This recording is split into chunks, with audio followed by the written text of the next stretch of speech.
What's good, everyone? This is Rick with the Space City X Files podcast. Glad to be here with you today. We got a good show. It's over the Nahanni Valley, or you may recognize the name as the Valley of the Headless Men. Why do they call it that? I don't know. Hang around. We're going to find out real quick. Be right back.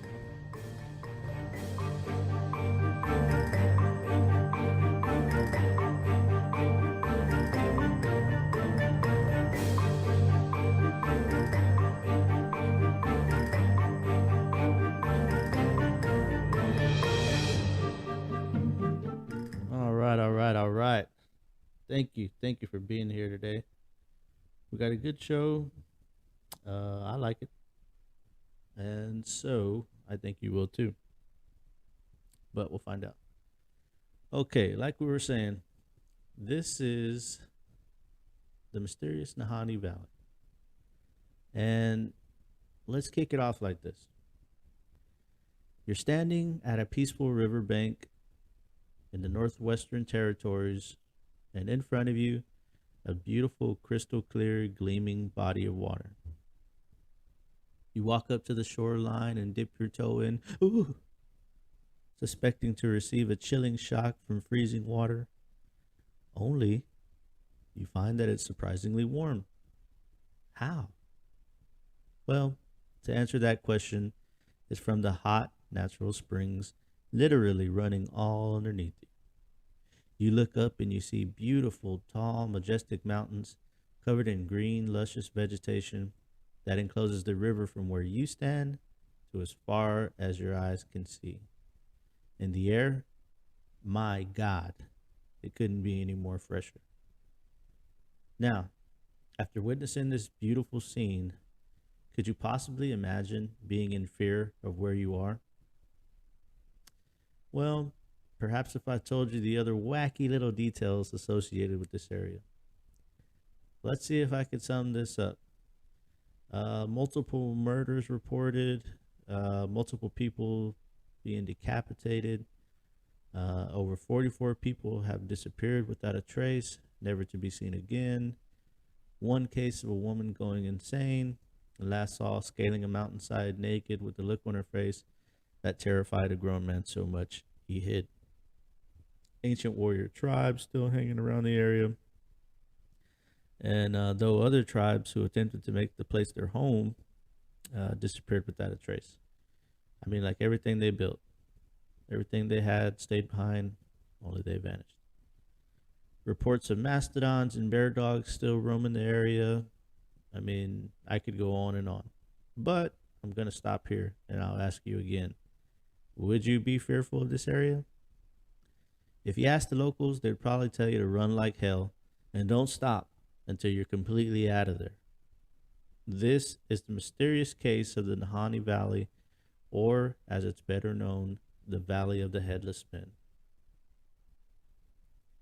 So, before we go into the strange and unexplained, let's grab our little lunch boxes and get your little snack packs. Make sure your permission slips are signed. And we're going to head on a little field trip. I'm going to take you all to the Nahanni Valley right now. Right? Let's go. Everybody get on the bus. Just kidding. Not physically, though. I'm not going to take you there physically because of insurance purposes. I can't have my few listeners falling victim to the Nahanni Valley. Hell no. We're trying to grow the show up. I need every single one of y'all. I'd fight the hell out of some ghosts in order to keep my little bit of listeners that I have. So we're going to go there in our imagination. And it should be safe, right? In our imagination.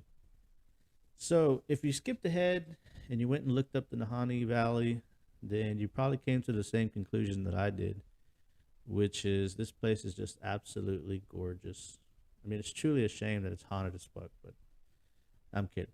Anyways, but let's hear the facts about the valley now. The Nahanni Valley is located in the Decho region of the Northwestern Territories, Canada. And it's truly one of the last untouched areas. Even though it's been labeled a national park, it's no park, okay? Don't think you're going to go over there and see little water fountains everywhere and see little screaming kids running around playgrounds. There's not even roads that run through it.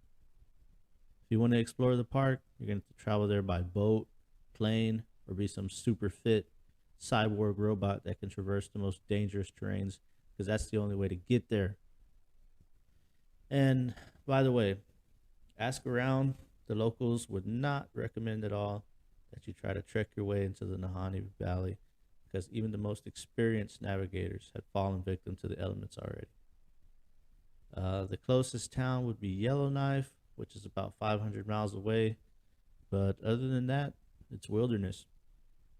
Now, the size of the Nahanni Valley is approximately 11,600 square miles, but the area we'll be focusing on, which had all the crazy crap go down, is in the center, just northwest of the Nahanni Butte, an area that has been eerily renamed Dead Men Valley. And this is, of course, because of the gruesome discoveries made there in the past. And so at Dead Men Valley, you'll find a river with wide enough banks to port and build on if needed, which is why people would stop there. And it's important to note that the reason people often went there was to prospect for gold. There have been multiple reports that the area is just filled with it, okay? Although no one has ever been able to escape with any alive. And now, in closing the South Nahanni River will be four very large canyons, and they're labeled simply enough Fourth Canyon, which is at the top, just above Dead Men Valley, and then the Third Canyon, Second Canyon, and First Canyon, which begins after Dead Men Valley and ends at Krause Hot Springs. Okay, picture that in your little head. So you got Big Canyon at the top, Small Canyon at the bottom, and where all this crap goes down is right in the middle. And the interesting thing about the canyons is towards the top of them, you'll see these large openings just cut right into them. Okay, now this happened when the terrain was shifting and the water was eroding through them, causing these caverns to run out through them. These caverns are said to have never been explored because of the location. Now, the bottom ones, they've been looked into. It's been reported that there's possible gold that's been found in there, but the top ones, nobody's ever stepped foot in there.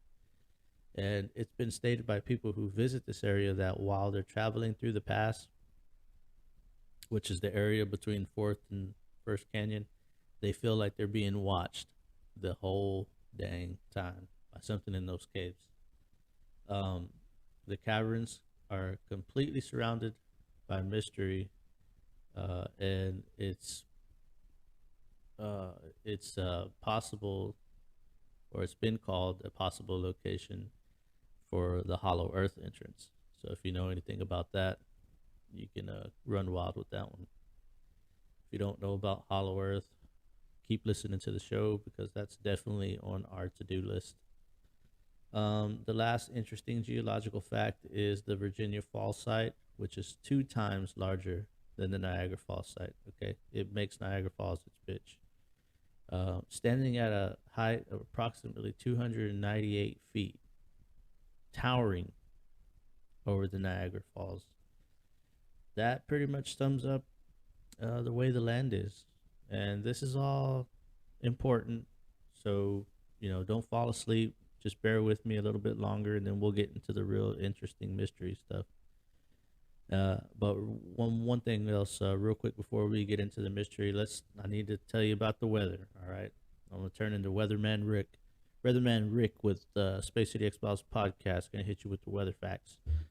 And so the Nahanni Valley can be as unpredictable as a pissed off teenager. If you don't have a teenager, ask your friends or somebody who does have one, and they'll tell you. In the summer months, it's a beautiful green paradise. It's even been described as having a tropical setting, okay? It's home to very large land animals like the timber wolf and the grizzly bear, but it's also home to a few endangered species. That's one reason, according to Canada, that they have stopped allowing people to certain parts of the valley. But we all know better than that, right? We know what they're hiding. Hollow Earth. Just kidding. And so the winters can be completely brutal with the temperatures dropping well below zero. And if you happen to be on the banks, The winds get crazy because the canyons act as sort of a slingshot, and that intensifies the gust and the wind shear factor immensely. Okay. Last fact here about the weather, and this one here is kind of eerie. The Dead Man Valley has a tendency to just pop up some dense fog that makes you damn near blind. It's having something to do with the sulfur underground and the hot springs mixing with the cool air. It's reported that it can be a beautiful sunny day and then bam, you're in the middle of a Stephen King book. So that concludes our little history lesson. Make sure you take all your trash off the bus. Don't leave anything here because I'm not cleaning up after you. And let's continue on with the story. Now, what you all been waiting for is about to begin. Okay? Since the murders are the way the valley got its name, we'll start there. And that will take us to the story of Willie and Frank McLeod. The story starts with Willie, Frank, and Charlie, three brothers, heading to the Nahanni Valley as they have a hot lead from a mysterious man named Lil Nahanni. And I'm not making that up. He claimed that there are tons of gold there. So they begin their journey, and it's a long one. From Vancouver to Alaska, up the Stakine River, across Telegraph Creek, then to Dease River, and finally to the Laird River, which takes them to the beginning of the South Nahanni River. They're laying eyes on this beautiful sight for the first time, and it don't take long for them to get their equipment set up. And right now they're setting up on the Grand Flat River, which would soon be renamed. They work the boxes and pan all day and night, and it pays off. Jackpot. All the gold they can carry. Bursting with excitement, undoubtedly, they build a canoe and decide to just ride straight through the rapids. That way they could make their back to the Laird River quicker and be on their way home. Now, once they hit the rapids, they say, oh shit. They completely misjudge the rapids, and they're thrown about so violently that they barely escape with their lives, having lost the boat and all their gold they panned for. Complete utter fail, right? But all is not lost. The location where they found the gold was supposedly a cave-like area, and it was full of sweet, delicious gold. So they say fuck it. They plan to go home, regroup, come back with some better equipment, probably, and they'll be rich in no time. The time comes for them to return, and Charlie's not feeling that shit. He's like, nah, we almost died last time, and what if we don't find anything? I'm out, y'all. Y'all go ahead and bring me back something nice. Willie and Frank probably call him a few names and razz him a bit, but they say okay, and they find his replacement in a Scottish engineer simply named Weir. So now they're packed and excited to be headed back to their gold, and they leave in high spirits. And that was the last time anyone would ever hear from them again. Charlie, thinking they're over there just mining the whole damn area, waits 2 whole years before he says, well, I guess I better go see what's going on. Charlie puts together a team and they head out. Arriving at the Grand Flat Bank, though, he finds his worst fear. As he steps above the bank, he sees Willie, Charlie, both lying dead by their tents. Willie was found on the ground outside the tent, headless, and seemed to have his arm outstretched, reaching for his nearby rifle. Frank was found somewhat inside the tent opening, with a cover on the lower portion of his body, and his upper torso area was outside the tent, but his head was missing also. Bewildered, Charlie begins to look for any signs of the third companion, Weir, but none of his remains were ever found. So from here, all Charlie can do is call the Royal Mounted Police, and when they get there, they look the scene over, and because there's no evidence, they claim it just to be an unfortunate accident. The RCMP says the men starved to death, and then animals came and ate their heads off. Since that day, the valley was hence known as the Headless Valley, or in length, the Valley of the Headless Men. So, who could have done this? Well, it's speculated that their other partner, Weir, possibly killed them and ran off with the loot, only, no gold was ever found on the men or anywhere else around, and there were only so many places that Weir could have ran off to should he had robbed him and left. You have Yellowknife or Vancouver, and he never showed up to any of those. But strangely, carved into a tree nearby the camp, there was a message that was written: "We have found a fine prospect." And to this day, there's legends around there that speak to the long lost McLeod cave, which supposedly is packed with endless gold. But the Nahanni Valley is just that way, you know. That's just the way it is. There's also legends that it hides uh, a paradise-like tropical garden, and that no man can reach it except those that are sworn to protect it. So yeah, those caverns and underground tunnel systems, it's rumored to lead to this beautiful place that can only be compared to the Garden of Eden itself. And we mentioned earlier about the Hollow Earth claim. Could these be connected? I don't know. And before we move on, another idea about who could have done it is the mysterious Naha tribe. And these were the locals, one of the first locals, and described by local tribes, the Naha were all about war. They lived in the high mountains, which no one else could accomplish this, and then they would just come in, tearing shit up, reaping havoc on everybody. The Dean people were pretty much saying that they lived in fear of them. And then one day, they just disappeared. The raid stopped. There was no sign that they were ever there. Um, was this because they found the entrance to that hidden tropical paradise? I mean, if anybody was brave enough to go looking for it, find it, it would have to be them. Shortly after the Naha disappeared, the Dean began to say that the Deadman Valley was inhabited by an evil presence. Is that too much of a coincidence? So maybe it was the Naha that was there the whole time.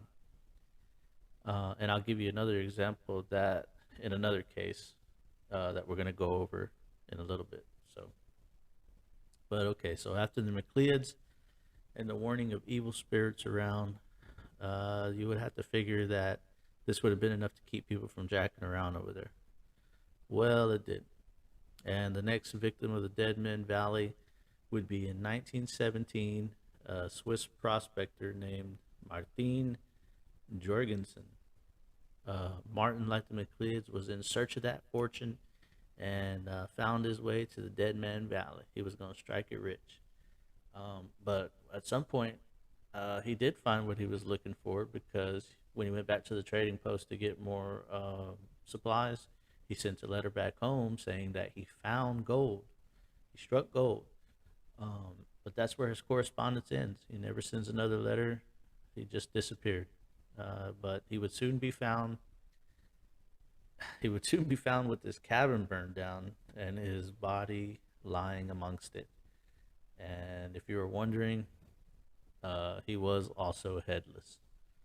Now, the Royal Mounties get called, and they determine that it was just another unfortunate accident. As for his head, obviously another animal came and ate it off post mortem. Is this enough for people to get the point that Dead Man Valley ain't nothing to play with? The answer would be no. In 1926, another person would unfortunately go missing. Annie Lafferty. She would wander away from her hunting party, which was apparently a no-no while in the Nahanni. And if you guess she disappeared without a trace, you would be half right, because she was seen again, supposedly. And that story goes, there was a member of their party, a man named Big Charlie. He was one of their guides, and he was woken one night, startled. And this was after Annie had been missing for some time already. He was awakened to rocks from a nearby mountain sliding down and falling into the water. Okay, so he wakes up and he's hearing these splashes. He gets up and he looks. He walks to the edge of the brush so he can get a better view of what it is. And he sees a naked woman matching the likeness of Annie. So he's watching, and he witnesses her crawling on all fours, just scaling up the side of this mountain. And the creepy part is, as she turns her head towards Charlie, it's then that he realizes something is not right, because the look on her face, he describes it, was that of a demon, like if maybe she was possessed. So instead of following her, he ducks in the bush and says, "The hell with that." And from what I read, the incident was reported to the RCMP, but they chalk it up to she must have went insane somehow, and it's too dangerous anyways to go looking for her. Plus, if she was naked, she would have surely been dead by that night because of the way the weather was. In 1927, another man named Yukon Fisher would lose his life in the valley.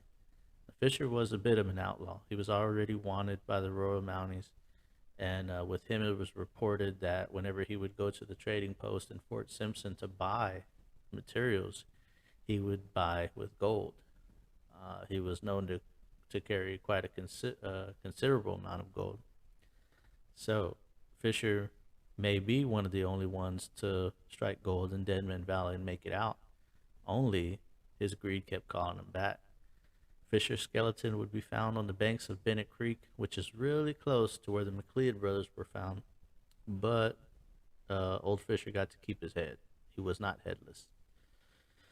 And so, next on the chopping block, no pun intended, would be poor Philip Powers. Now, he was found inside his burned down cabin also. Police were quick to try and explain it away by claiming the stovepipe was faulty, but it's reported that many investigators easily debunked their claims. The more popular consensus was that Philip was murdered. Okay, and they say this because Philip was an experienced trapper and bushman. He would have known how to make a stovepipe the correct way, and he was also found with a bullet hole, something that they completely overlooked. Okay, they said it was more likely that he was shot from far away, and then somebody came up and set his cabin on fire. In 1928, another prospector trying to take Nahanni's gold would disappear. Angus Hall would shortly leave his group behind, and as we learned before, that's just something you don't do. And he would never be seen again. No remains were ever found of poor Hall.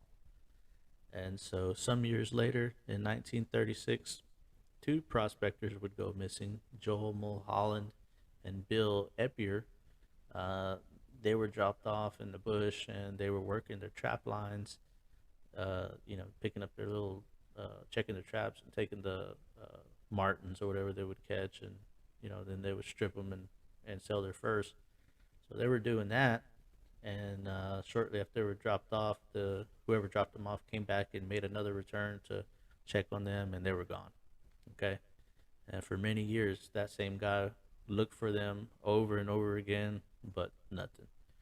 The only thing to show that Joe and Bill were ever there was the remains of their burned down cabin that they had built, and their belongings were in there with it, but no body was ever discovered. And then, so in 1945, we have a man named Ernest Savard who was found in his sleeping bag, and he was headless. And it's like he didn't even get a chance to react. He's just laying, sleep in his bed, and something just takes his head off. Again in 1945, and this is a strange one. Okay, this was a World War II veteran. His name was John O'Brien, and he would be found frozen to death, sitting over a rubble pile of what used to be wood with a match in his hand. And on this one here, the RCMP finally had to admit that this one was a strange case. Okay, first off, John, being a veteran and a skilled bushman, would know how to keep warm and know how to combat hypothermia. Okay, he was not a noob. He wouldn't went out there, with sweats on and a single layer jacket or something like that. This guy would have been decked out. He's a veteran. Come on. And so the next strange thing about it was the way that he was found.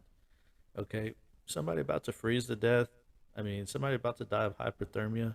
They wouldn't be sitting upright, like they were about to do some task. Okay, because he was trying to start a fire. If he was near death from freezing, he would have been laid out on the floor in the fetal position. Um, and they say when people are about to freeze to death, they actually start getting really really hot. And so a lot of the times you would find somebody who froze to death having taken off all their clothes, okay, because it's just the feeling that comes over them. So as strange as it is, it looked like he was just miraculously frozen in an instant. Another poor soul fallen victim to the curse of the Nahanni, it appears.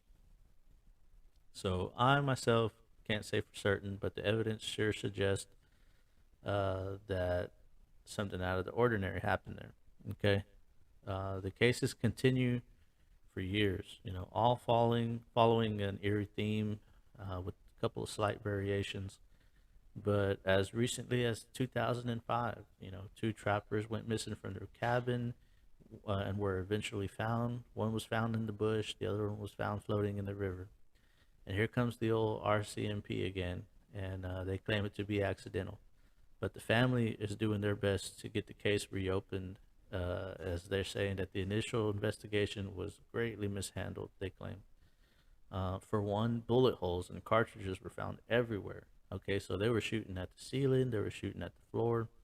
And what's crazy is that the cabin was locked from the inside, but the two men were found outside. Nothing was taken or stolen from the cabin, and one of the men's shirt was found in a separate location from where he was, and it looked like it had a huge shotgun blast in it, but the man wasn't shot.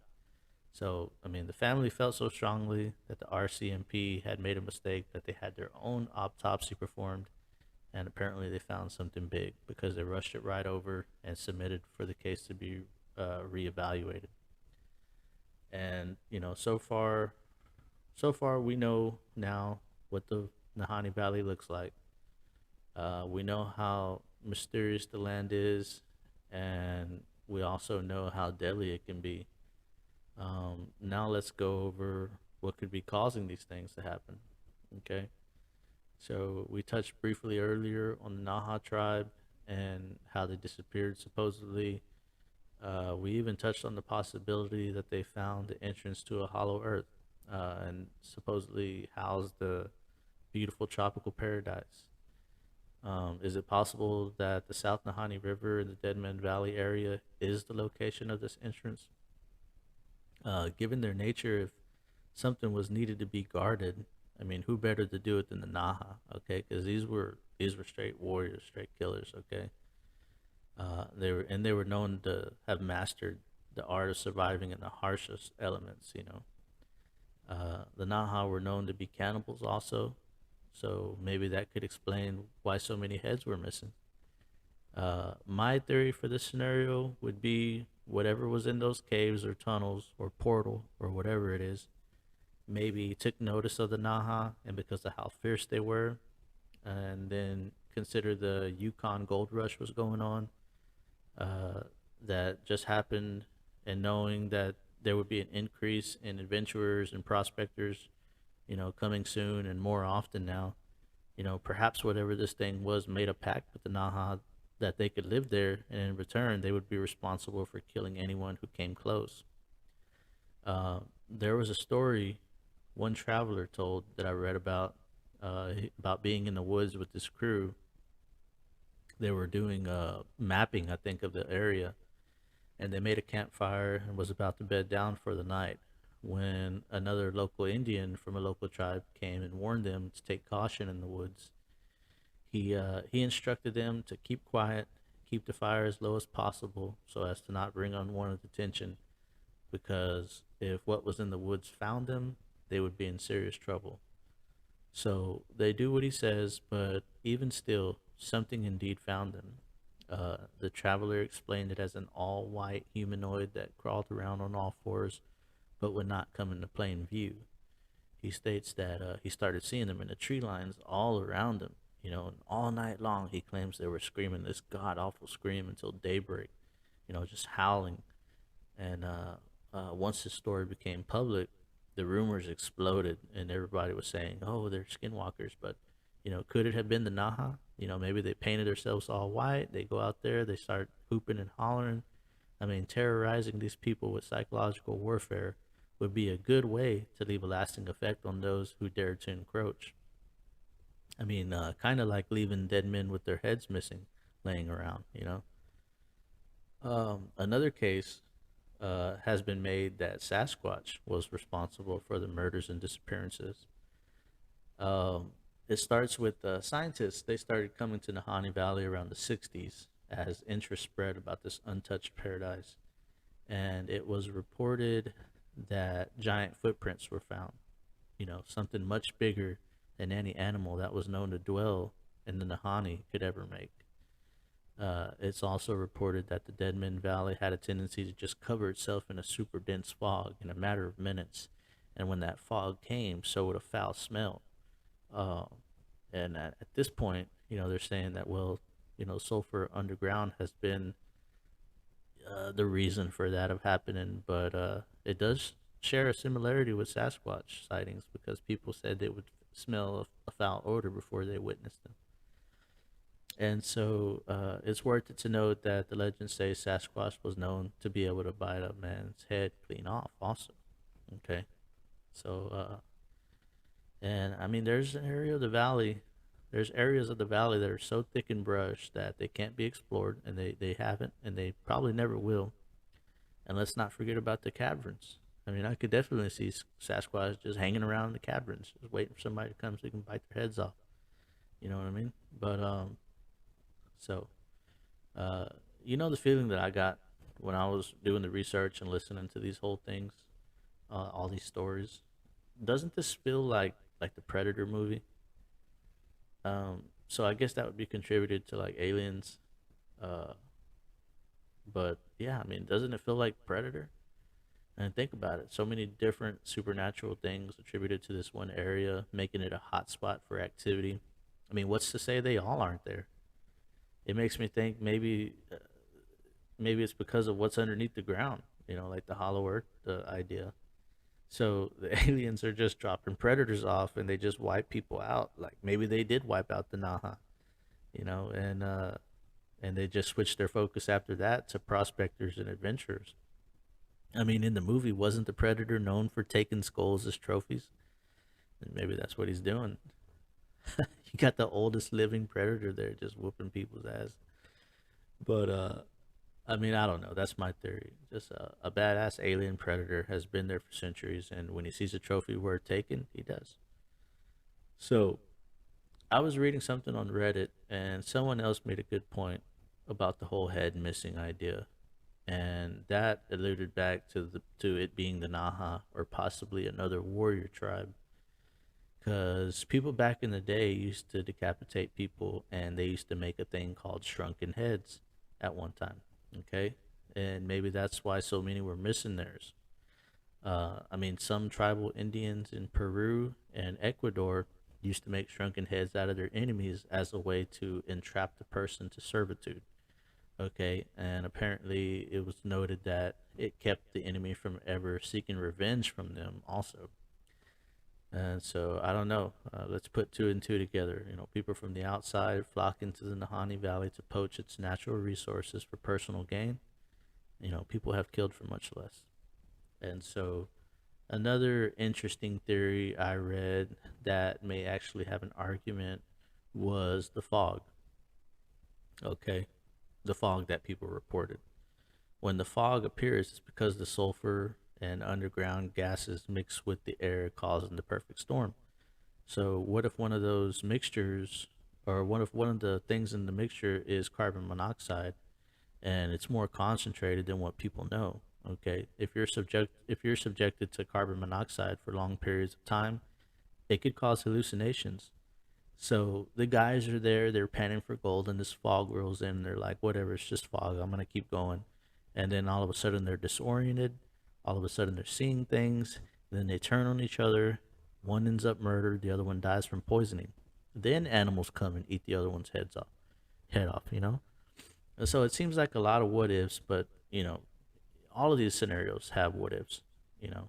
So the truth is, no one can say for sure what's happening here, and that's a fact. What is clear though is that if preserving the valley's natural habitat was the mission, then mission accomplished. Because I mean, as beautiful as this place is, I mean, it's because as beautiful as this place is, why wouldn't it be a resort for the crazy rich? You know what I'm saying? They did that to every other place. And so, in conclusion, the only thing that we can be certain of is that as long as the Nahanni Valley exists, its mysteries will remain. And thank you for listening to this week's show, and we hope you enjoyed yourself. If you would like to support the show, please, whatever platform you're listening on, leave us a review and let us know if you loved it or hate it. All feedback is greatly appreciated, and we appreciate you. If you would like to support the show with donations, there's the Patreon tab on our website. There you can become a member and receive extra materials and bloopers and even free merch. If you check the Instagram page, we just posted up one of the prototypes for the first shirt. That can be yours. Or also on the website, there's a tab where you can support us with a tip. If you want to buy us a beer or a drink or something like that, you can type in any amount your heart compels you to give. Of course, the show is still in its infancy, so any donations will go directly into upgrading the program, okay? Either way, no matter how you choose to support us, we appreciate them all the same. And that's especially the best one of all, which is just you being here and supporting us and hearing these wacky stories that we got. So we love you and appreciate you, and we look forward to seeing you on the next one. This is Rick with the Space City X Files podcast, and we'll see you again.